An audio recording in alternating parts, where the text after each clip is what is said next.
하나님께서 여러분이 주시는 여러분 하나님의 축복의 사람이고요, 복의 사람인 동시에 하나님께서 여러분을 통해 이루시는 놀라운 비전과 약속들이 이루어지는 삶들이 되시기를 바라겠습니다.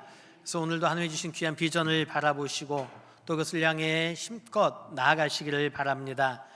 지난주 우리가 신년 특별 새벽들을 통해서요, 또 은혜 가운데 잘 마쳤습니다. 말씀과 기도의 사람이라는 주제로 우리가 함께 신년 특별 새벽들을 진행을 했는데요, 올 한 해 여러분이 하나님께 기도하는 모든 것들 하나님의 다 간구를 다 응답하실 뿐만이 아니라 또 말씀 가운데 힘을 얻고 살아가셔서 모든 길을 선하게 인도하심을 믿으시기를 바랍니다.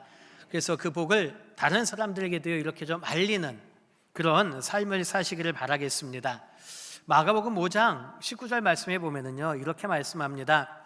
허락하지 아니하시고 그에게 이르시되 집으로 돌아가 주께서 내게 어떻게 큰 일을 행하사 너를 불쌍히 여기신 것을 내 가족에게 알리라 하시니 라고 말씀을 합니다.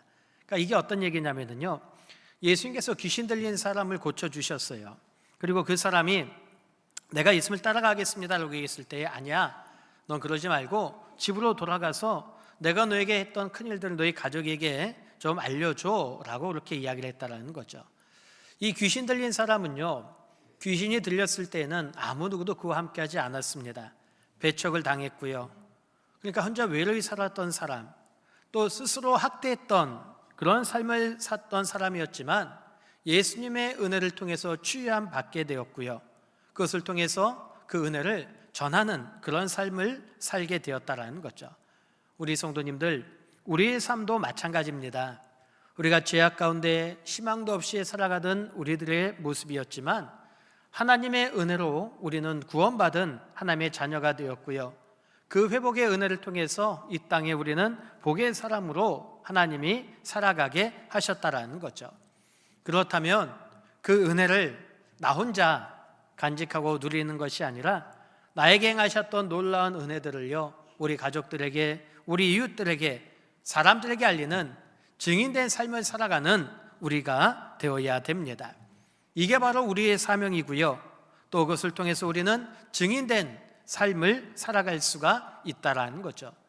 그래서 올 한 해 우리 교회 표처럼 그리스도의 증인된 삶이라는 그 표처럼 우리가요, 증인의 삶을 살아가자고 제가 지난주에 사도행전 1장 8절의 말씀을 가지고 함께 말씀을 나눴습니다. 그렇다면 우리 성도님들, 한 주간 동안 한번 여러분의 삶을 되돌아보십시오. 내 현실은 어떠했습니까? 내가 한 주간 동안 나의 삶의 현장에서 내가 그리스도의 증인된 그런 삶을 사셨습니까? 아니면 다 잊어버리고 그냥 그렇게 생활하셨습니까? 질문에 답을 듣지는 않겠습니다. 근데 우리가 증인으로 살기에는요, 좀 우리의 삶이 좀 많이 벅차기도 합니다. 또 신앙을 이야기하기 전에 내 삶을 보면은요, 참 삶의 무게가 많이 무겁다라는 생각을 갖기도 하죠.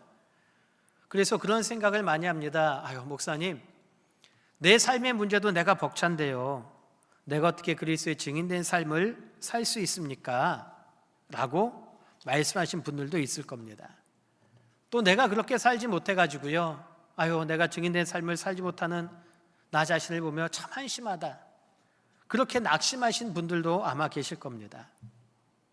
또 이제 그것이 넘다 보면요, 그런 생각이 들죠. 내가 봉사의 자리에서 봉사를 하고 헌신의 자리에 성신을 하지만 내 마음속에 어떤 뜨거운 울림이라든가 열정이 없어요. 내가 찬양을 해도요, 그 찬양 속에 언제부턴가 기쁨을 잃어버립니다. 하나님 말씀을 듣고 성경을 읽어도요, 내 마음이 움직여지지가 않아요. 내가 기도를 해도요, 하늘문이 닫혀 있는 것 같고 기도의 끈을 언제부턴가 놓친 것 같아서 기도도 잘 되지 않습니다. 이런 모습들이요, 비단 나만의 모습일까? 우리의 모습일까요? 아닙니다. 이 모습은요, 모든 시대에 신앙인들이 갖고 있는 그런 겪는 보편적인 모습이라는 거죠. 왜 그런 모습이 나타날까 좀 고민을 해봤습니다. 그 이유가 뭘까? 아마 이런 것이 아닐까요? 우리가 하나님을 아는데, 우리가 예수님을 아는데 한 정보로만 알고 사건으로 경험하지 못했기 때문이 아닐까. 무슨 얘기냐면 우리가 하나님에 대해서는 너무나도 잘 알아요. 성경의 지식을 갖고 하나님이 어떤 분인지를 알지요. 교리를 통해서 하나님이 어떤 분인지를 알지요. 또 설교를 통해서 하나님에 대해서 정보를 우리는 참 많이 습득하고 알고 있습니다. 근데 문제는 이 하나님이요, 지금 이 자리에, 지금 나의 삶에 살아 움직이는 분으로요, 우리가 경험하지 못했다라는 거예요. 그런 사건을요, 우리가 자꾸 잊어버린다라는 거예요. 그래서 로이드 존스 목사님 같은 경우는요, 이런 이야기를 했습니다. 신앙이란 단순히 교리를 습득하는 것이 아니라 살아계신 하나님과 영동적인 교제를 갖는 것입니다 라고 이야기를 했어요. 그러니까 단순히 우리가 정보로 아는 하나님이 아니라 그 하나님과 나와의 깊은 관계, 교제가 있어야 된다는 거예요. 오늘 말씀을 보더라도 그렇습니다. 오늘 말씀도요, 우리가 생각으로 굳어진 우리의 신앙, 그 신앙이 아니라 다시금 살아있는 신앙을 통해서 우리가 그 회복의 모습을 가지라고요, 우리에게 도전적으로 말씀을 하고 있다는 거죠. 그러면서 나는 정말 예수님을 만났는가? 나는 생명의 말씀을 들었을 뿐만이 아니라 진짜 듣고 보고 만졌는가라는 그 질문을 하게 됩니다. 요한은요, 자기가 경험한 예수님, 그 예수를 고백하는 것뿐만이 아니라 그 신앙의 지식이 아니라 지금도 살아계시고 내 삶 가운데 역사하시는 그 예수님을요, 고백하고 있다라는 거죠. 그래서 오늘 말씀을 통해서요, 우리가 이런 아는 신앙이 아니라 예수님을 만나는 신앙, 내가 배운 신앙이 아니라 경험한 신앙으로 그 역사가 일어나는 오늘 이 예배가 되기를 주님의 이름으로 축원합니다. 그래서 우리 신앙 속에 있는 신앙의 권태기, 그 권태기를 극복함을 통해서 올 한 해 우리에게 표처럼 우리가 그리스도의 증인된 삶을 살아갈 수 있기를 다시 한번 주님의 이름으로 축원합니다. 그러기 위해서는요, 우리가 어떤 모습을, 어떤 삶을 살아야 될까요? 오늘 요한 1서 1장 1절의 말씀을 먼저 함께 봉독해 봅니다. 시작. 태초부터 있는 생명의 말씀에 관하여는 우리가 들은 바요, 눈으로 본 바요, 자세히 보고 우리 손으로 만진 바라. 아멘. 자, 이 말씀을 보면은요, 좀 약간은 시작이 엉뚱하다라는 생각을 합니다. 왜냐하면 이 요한 1서는요, 사도 요한이 에베소 교회의 신자들에게 격려하며 그들의 신앙에 굳게 서도록 보낸 편지예요. 서신입니다. 근데 보통 편지하면은요, 우리가 어떤 생각을 떠오릅니까? 먼저 인사를 하고 그 다음에 제가 누군지를 이야기합니다. 바울이 쓴 바울 서신을 보더라도요, 자신이 누군지를 밝히고요, 문안 인사로 시작을 하죠. 그러니까 바울 같은 경우는 이런 고백을 많이 합니다. 하나님의 종 그리스도 예수의 종 바울, 그런 식으로 표현을 해요. 그리고는 문안 인사를 합니다. 너희에게 평강과 위로가 있을지어다. 그런 식으로 편지를 쭉 시작합니다. 근데 요한 1서는요, 매우 독특하게 처음을 시작을 하죠. 어떻게 하고 있습니까? 예수님의 탄생이나 기적이나 또는 자기 자신이나 문안 인사가 아니라 곧바로 신앙의 가장 뿌리인 태초라는 단어를 사용하고 시작한다라는 거예요. 태초부터 있는 생명의 말씀. 이 태초라는 단어를 보면은요, 우리에게 좀 익숙한 단어인데 이 단어가 어디에 나오느냐? 창세기 1장 1절을 보면은요, 이 단어로 시작이 되죠. 태초에 하나님이 천지를 창조하시니라. 그렇다면 요한이요, 왜 그렇게 이야기했을까? 요한이 말하고 싶은 것은 바로 이런 이야기입니다. 너희가 알고 있는 예수님, 그 예수님은 갑자기 막 혜성처럼 등장한 슈퍼스타가 아니라는 거예요. 그분은 어떤 분이냐? 창조 이전부터, 그러니까 하나님께서 태초부터 이 땅에 계셨던 분, 시간과 공간을 초월하신 분, 그분이 바로 예수님이다라고 이야기를 합니다. 그래서 성경이 말하고 있는 것은 뭐냐면요, 우리가 태어나기 전부터요 예수님은 이 세상에 계셨다라는 거예요. 근데 이게 아주 중요합니다. 왜냐하면 이것이 우리의 신앙의 출발점이 되어야 되는 거예요. 우리의 신앙을 한번 보십시오. 우리의 신앙이 흔들릴 때 보면은요, 대부분 언제 흔들리느냐? 어떤 상황 가운데 흔들려요. 내 형편이 어려지면은 그 상황이 되면 우리가 그런 생각이 들죠. 아, 정말 하나님이 계신가? 그런 생각이 들어요. 내가 기도해도 응답이 없다고 느껴지면은요, 무슨 생각이 듭니까? 하나님이 나를 떠나신 건 아닌가? 그런 생각이 들어요. 그러니까 이런 상황 속에 접하면서 우리의 신앙이 시작이 된다라는 거예요. 결국 우리가 갖고 있는 신앙의 대부분은요, 어디서 출발이 되느냐? 상황 속에서 출발이 된다라는 거예요. 그러나 성경을 보십시오. 성경은요, 우리의 신앙이 그런 상황 속에서 출발이 된다고 말씀하지 않습니다. 태초부터 계신 하나님에게서부터 이것이 시작된다라고 분명히 말씀하고 있다라는 거죠. 그래서 오늘 말씀처럼 태초부터 있는 생명의 말씀, 예수님은 어떤 상황 속에 계시는 분이 아니라 이전 이 세상을 창조하실 때부터 계셨다라는 거예요. 그분이 어떤 분이에요? 생명의 말씀이다라고 이야기합니다. 말씀은 헬라어로 로고스라는 단어죠. 우리가 그냥 말씀은 로고스야 단순히 알고 있는데요, 이 로고스라는 단어는요, 당시 헬라 철학에 있어서는요, 우주를 관통하는 추상적인 어떤 이론의 개념이에요. 그러니까 이성의 법칙입니다. 그러니까 어떤 얘기냐면요, 말씀하면은 그냥 어떤 추상적으로 생각하고 있는 큰 테두리와 같은, 큰 원과 같은 이야기예요.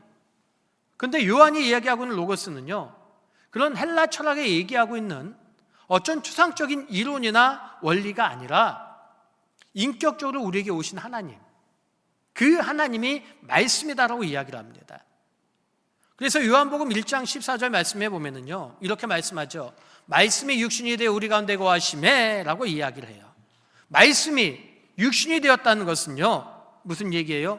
우리 가운데 실제적으로 육신의 옷을 입고 이 땅의 사람으로 오셨다라는 거예요.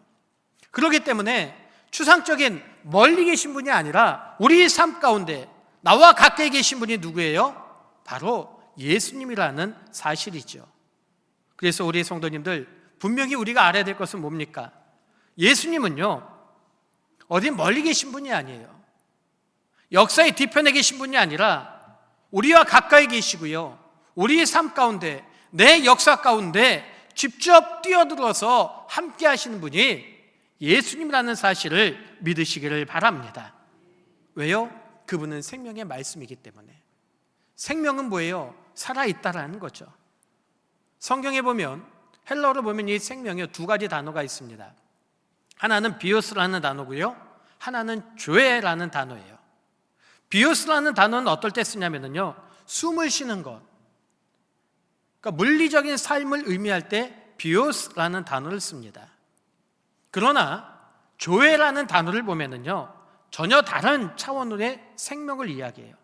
영원한 생명, 죽음이 침범할 수 없는 생명, 시간의 제약을 받지 않는 생명, 이게 조예요. 그래서 생명의 말씀이라는 것은 뭐냐면요, 조의 로고스라는 단어예요. 영원한, 나와 함께 계시지만 태초부터 지금까지 영원히 나와 함께 하시는 하나님, 영원히 함께 하시는 예수님, 그분이 바로 나와 내 삶 가운데 함께 하신다, 그것을 이야기하고 있다는 거죠.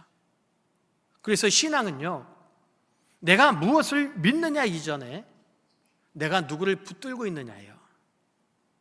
우리가 신앙 살다 보면 그런 얘기 하시죠. 마음이 흔들려요, 믿음이 흔들려요, 믿음이 약해지는 것 같아요 라고 이야기해요. 왜 흔들립니까? 왜 약해진다고 얘기합니까?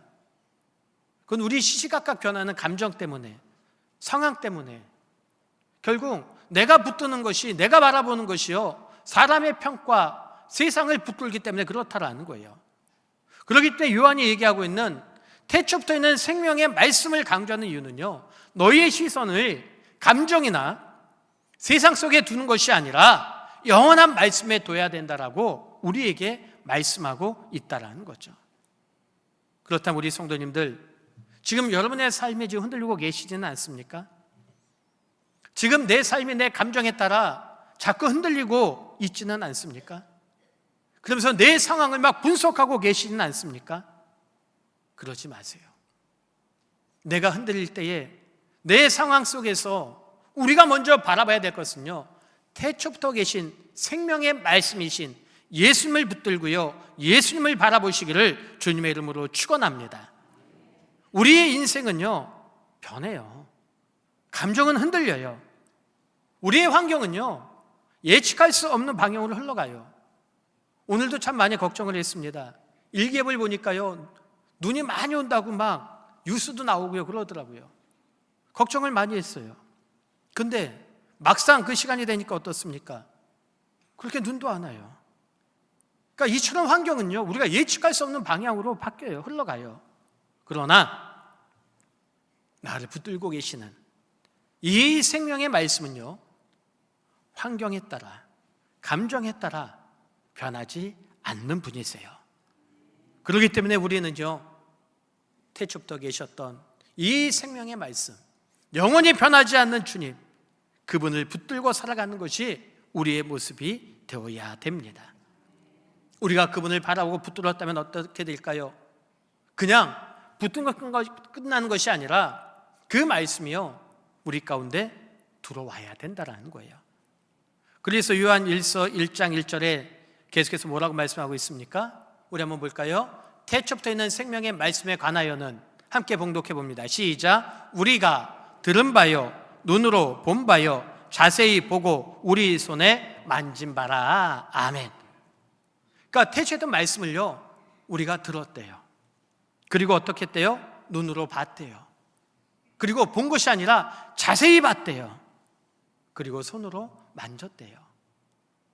이 네 가지는요, 우리의 신앙을 어떻게 하는 깊이를 얘기하고 있습니다. 첫 번째, 들었다는 건 뭐예요? 가장 기본적인 단계예요. 신앙은요, 들음에서 시작이 됩니다. 아마 우리 대부분이 여기서 시작을 할 겁니다. 어떤 분은 부모님에게서부터 복음을 들었을 거고요. 어떤 분들은 친구들에게, 이웃들에게, 또는 그냥 나도 모르게 교회에 와서 목사님 설교를 통해서 예수님에 대한 이야기를 들었을 거예요. 그러니까 복음은요, 듣는 것에서 시작이 돼요. 그래서 로마서 10장 17절 말씀해 보면, 그러므로 믿음은 들음에서 나며 들음은 그리스도의 말씀으로 말미암음이라 라고 말씀을 합니다. 그러니까 이 자리에 있는 것 자체가 뭐예요? 우리에게 은혜예요. 왜요? 말씀을 들을 수 있기 때문에. 그래서 처음의 시작은 들음이에요. 그 들음을 지나 어디로 가느냐? 보는 거예요. 보는 것. 보았다는 건 뭐냐면요, 단순히 내가 귀로 들었는 것으로 끝나는 것이 아니라 내 눈으로 확인하는 거예요. 그래서 그냥 스치듯 보는 것이 아니라 말씀이 실제 나의 삶에 내가 목격하는 거죠. 나의 삶 가운데 역사하시는 하나님을요, 내가 보는 거예요. 그러니까 말씀만 듣게 하면은요, 우리의 삶 가운데 역사 가운데 임하시는 그 하나님을 보지 못하면 우리의 신앙은요, 정보로 끝나게 돼요. 지식으로 끝나요. 그러나 우리가 그것을 보았을 때에, 그때의 우리의 신앙은요, 어느 신앙으로 갑니까? 이제는 체험의 신앙으로 가게 되는 거죠. 그래서 여기서 더 나아가는 것이 뭐예요? 자세히 보았다라는 거예요. 이건 더 주목해서 본다라는 거예요.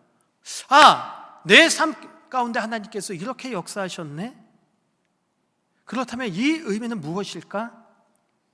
이 속에서 나는 어떤 삶을 살아야 될까? 이것이 자세히 봤다라는 거예요. 그리고 내 삶이요, 거기에 깊숙이 들어가는 거예요. 그러니까 예를 들면 이런 거죠. 영화나 드라마를 보면은요, 처음에는 그냥 봐요. 그러다 거기에 집중해서 보게 되면 어떻습니까? 내가 꼭 드라마의 주인공이 된 것 같아요. 그 사람이 된 걸 착각을 해요.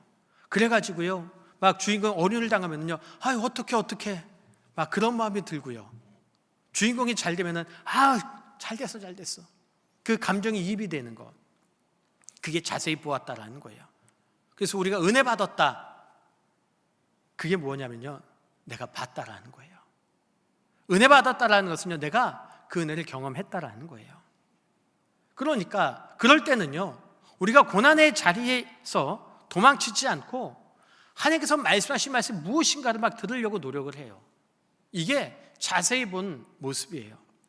근데 여기서 한 단계 더 나가는 게 뭐냐면요, 만졌다라는 거예요. 만졌다.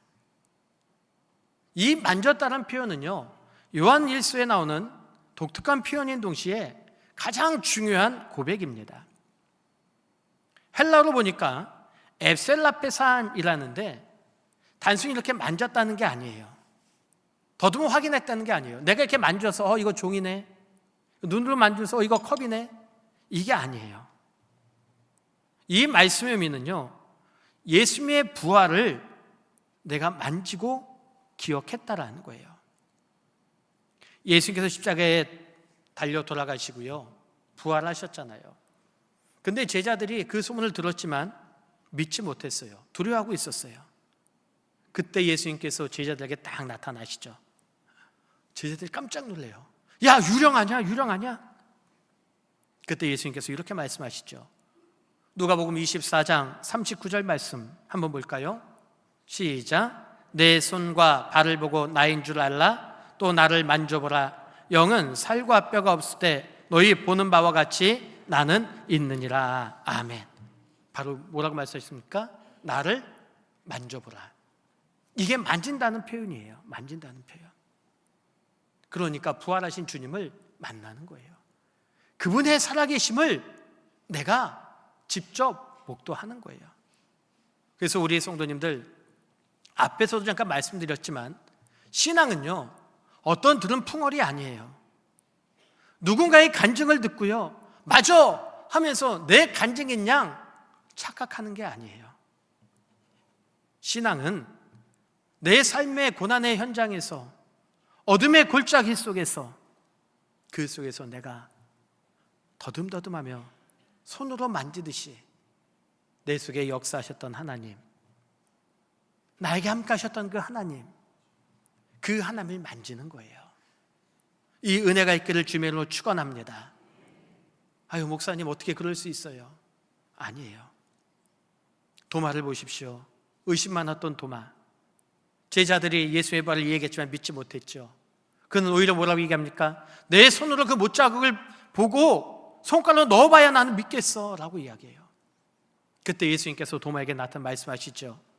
도마야, 네 손가락을 이리 내밀어 내 손을 만져봐. 네 손을 내밀어 내 옆구리를 만져봐. 그렇게 말씀하셔요.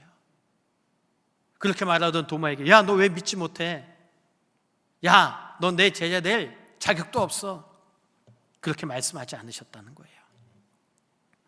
사랑하는 우리 성도님들, 우리가요, 어려움을 당할 때에, 고난을 당할 때에 그 주님을 만져야 되는데 우리는 낙심하고 있지는 않습니까? 고난과 어려움이 있을 때 우리는 이야기하죠. 하나님, 왜 하필 나예요? 하나님, 왜 하필 나에게 이런 고난을 주세요? 그는 쉽게 낙심해요. 절망해요. 그 하나님의 손길을 만지려고 하지도 않고요, 아니 시도조차 하지도 않고 포기해요.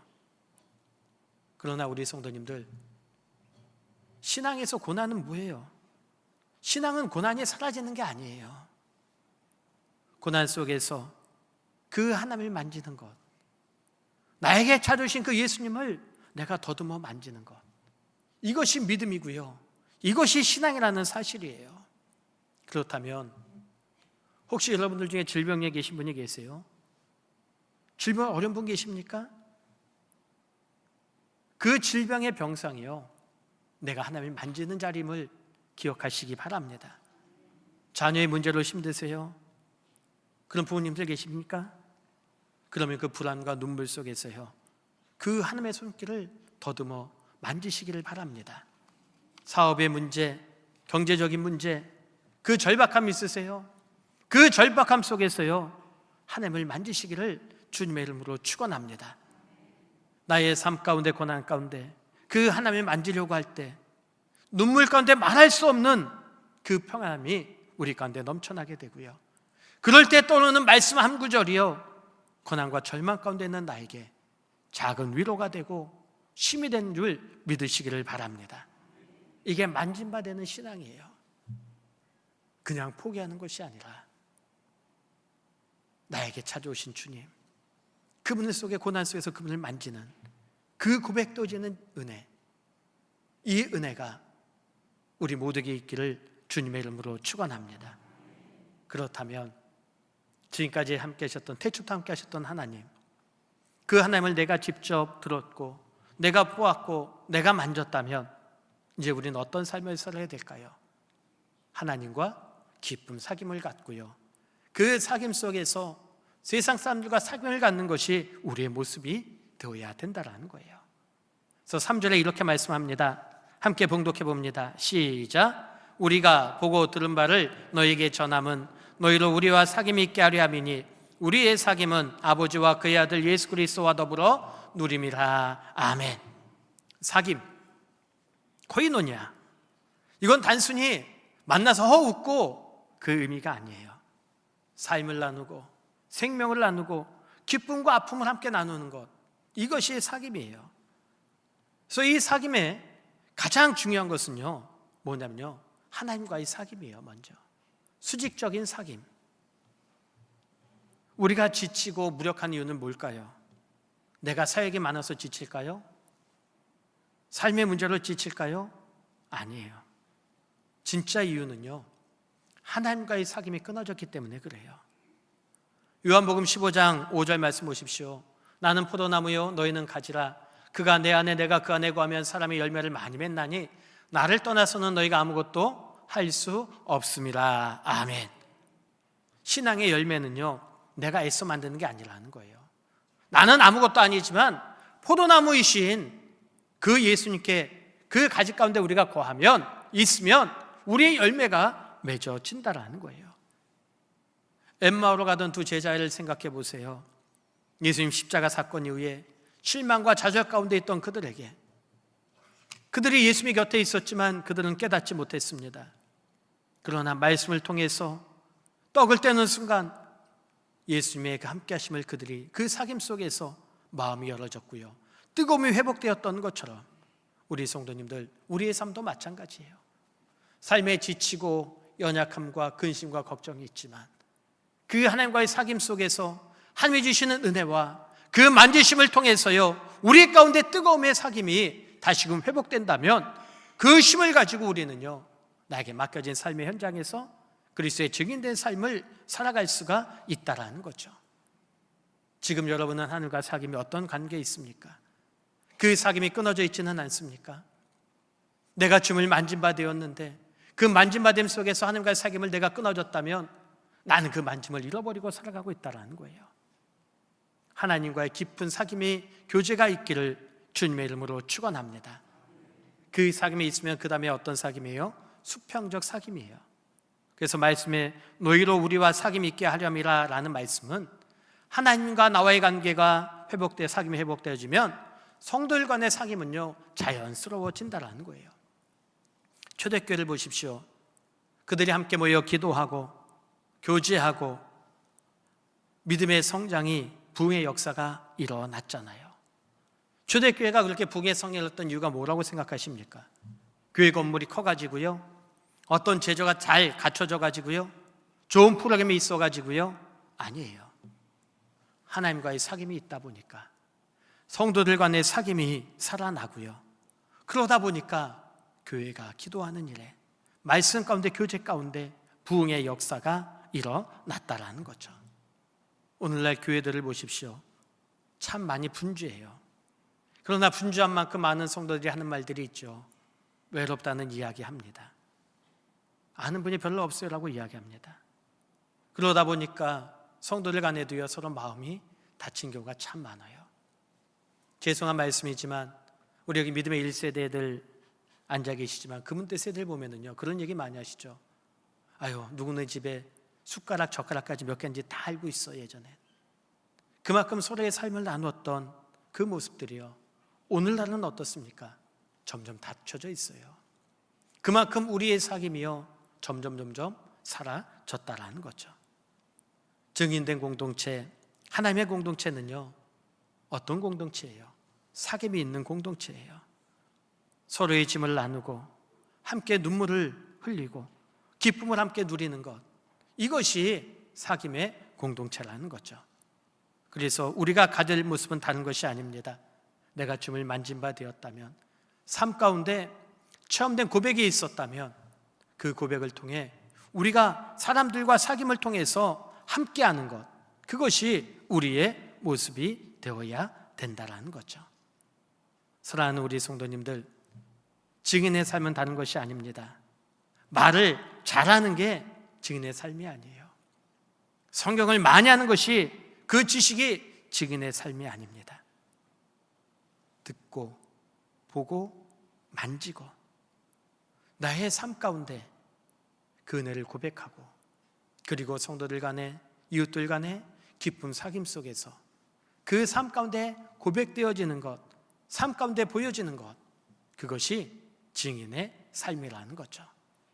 그래서 오늘 말씀의 제목처럼 저는 올 한 해 우리 모두가요, 삶으로 경험되어지고 고백되어지는 그런 증인들이 되기를 주님의 이름으로 축원합니다. 삶의 현장에서 내가 만난 예수님, 삶의 현장에서 나의 삶을 통해 고백되어지는 예수님, 내가 말하지 않아도 우리의 삶을 통해서 사람들이요, 야, 예수님 믿는 사람, 저 사람과의 사귐이 너무나도 기뻐, 저 사람과의 사귐이 너무나도 행복해, 이야기를 들을 수 있는, 그것이 바로 하나님의 백성이고요, 증인의 모습이죠.